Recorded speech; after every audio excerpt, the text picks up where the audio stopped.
রুচির পরিবর্তনের জন্যই আজ ঝাল দিয়ে বানালাম বেগুন ভর্তা।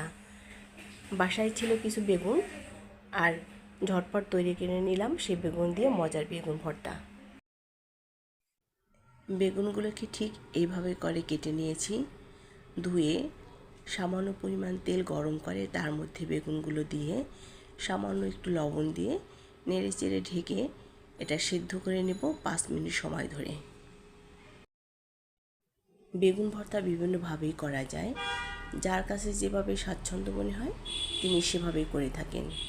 তবে আমার কাছে মনে হয় তেলে ভেজে বেগুন ভর্তা করলে ওই বেগুন ভর্তাটা খেতে কিন্তু বেশি স্বাদ হয়। বেগুনগুলোকে মাঝে মাঝে একটু নেড়ে চেড়ে দিতে হবে যাতে নিচের সাইডটা পুড়ে না যায়।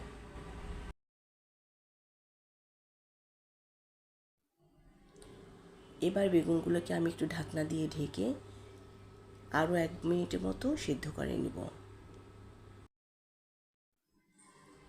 খুব সুন্দর একটা ঘ্রাণ আসছে বেগুনগুলো দিয়ে। এবার আমি এগুলোকে নামিয়ে ঠান্ডা করে তারপর ভর্তা করে নিব।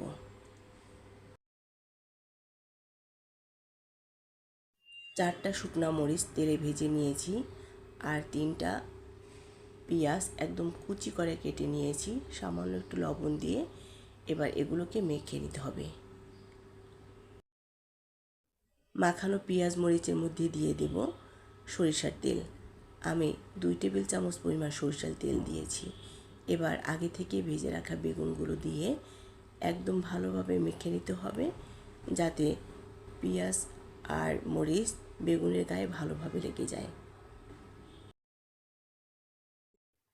ভালোভাবে মেখে তৈরি করে নিলাম মজার স্বাদের বেগুন ভর্তা। ভালো থাকবেন সবাই। আল্লাহ হাফেজ।